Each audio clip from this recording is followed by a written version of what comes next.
My name is Susan Testrad-Bergeron, and I am interviewing Susan R. Lauderman about her memories and experiences concerning Louisiana's coastal wetlands. The interview is being conducted at 1 p.m. on May the 21st, 2012.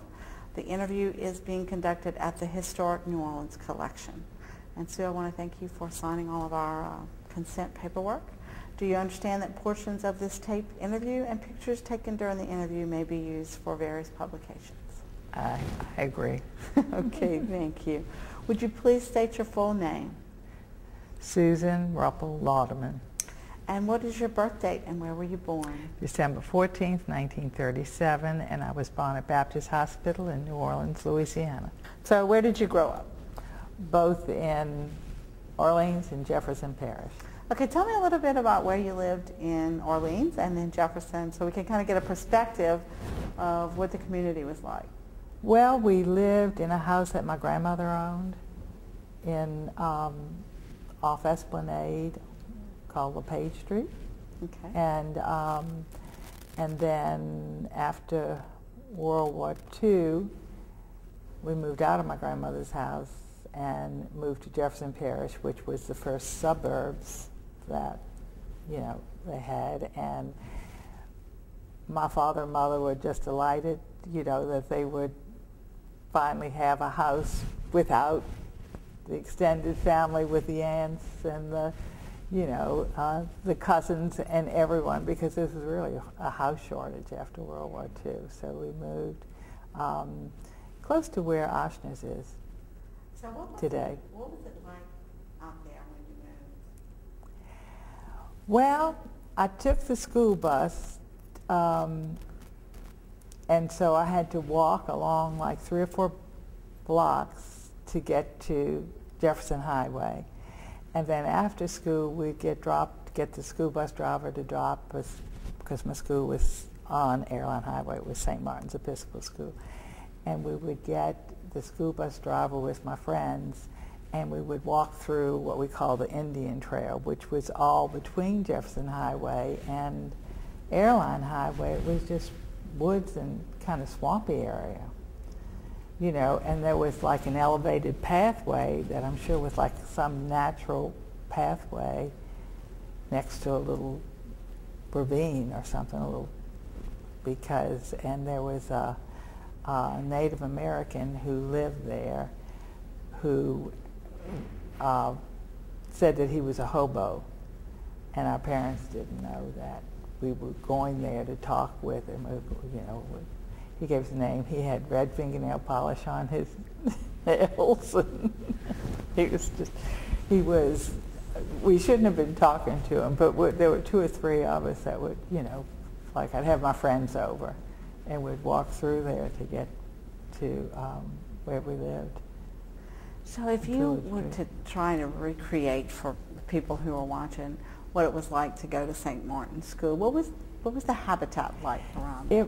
It was all the way to the school was on Airline Highway, and it was an Episcopal school. We went to public school before that, and then at our church at St. Martin's, they were saying they were building a new school, and Reverend Colony, who instrumental in raising the money and stuff, bought the land from Airline Highway all the way past Veterans, with using the church, I think, as collateral, and got that block of land, which they then sold off and actually paid off the property, not by tuition, probably by the sale of the lands, because that was all became the suburbs. So what did the land look like back then? It was really, parts of it were wetlands. They brought in, loads of river sand, and built the land. But there was not any, there were just a few houses from Airline Highway. The front was an old plantation, and I don't know what it was named, but that became the headmaster's house. That's where he lived. And then the school started back and it was modern construction.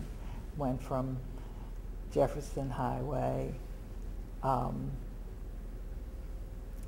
Airline Highway almost to Veterans, with a football field. Or West Metairie, I guess, West Napoleon. So that was all wilderness. If you had to tell us a little about the urbanization of New Orleans, describe what you've seen in your lifetime.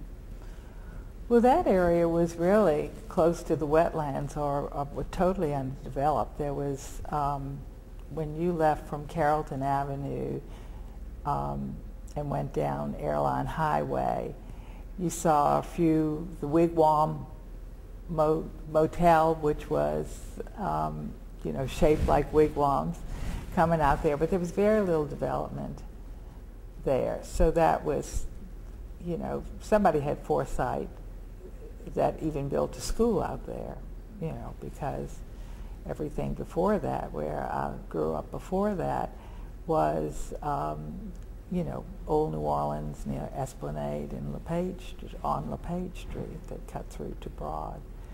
And it was, that was developed and had been developed for, I guess, 200 years now.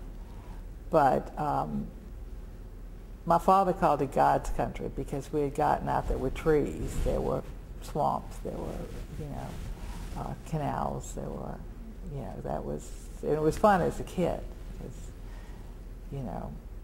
we could go exploring. Nobody worried about where you were. You left the house at, had breakfast, left the house if it was a weekend, and we'd go back in the woods. We would go see this Carl was what we called this hobo that lived back there, and we'd bring him food and stuff, and he cooked and ate. He had like a tripod he hung with an iron pot, and he got minnows out of the swamp and put them in this pot, and that was his protein. And he ate thistle, and if we'd bring him salad dressing or something like that, he would put on the on this thistle, which it was things that grew.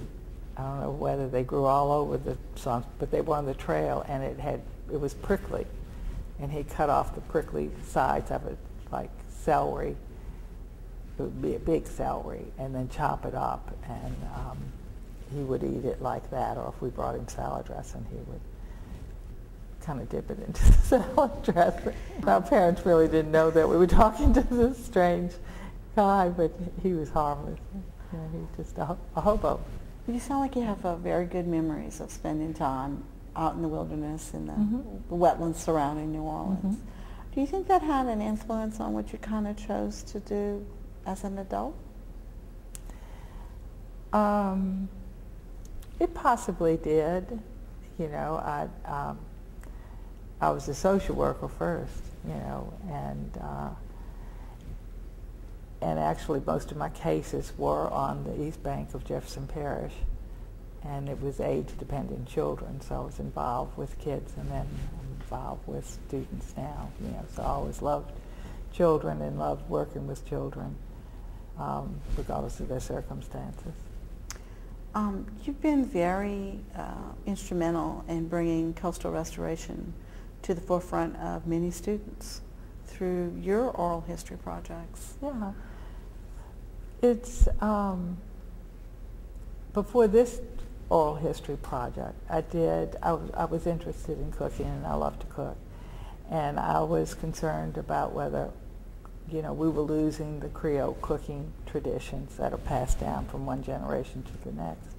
And my family loves to cook, and so I did a study with the school children first on that. So I had all the recording equipment and everything, and then I started thinking of what would be something else that we might have students study that they're actually a part of, but they don't realize how significant a difference it is until you study it, And so I started studying about the wetlands, and, it dawned on me that we were in the wetlands. We crossed the, crossed the causeway, crossed, you know, if you went east or if you went west, you were finding swamps and wetlands, and you know, and then we had Lake Pontchartrain, so we were basically surrounded by water, and it wasn't called the wetlands.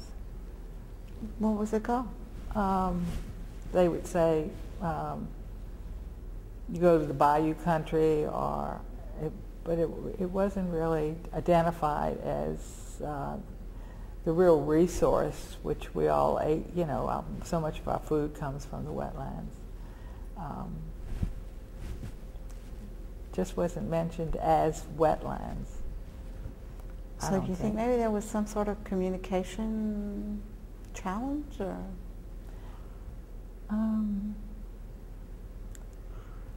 I selected those two parishes, you know, Lafourche and Terrebonne, because they were in the wetlands, and I figured we would learn, and I knew that they were important. I mean, I started studying that, and that they were vanishing, and that we needed an awareness project in the schools to make other people aware that they were important because you really don't bring things from that you know as a child and really think that they are significant, because you assume that everybody, this is just the way things are, you know.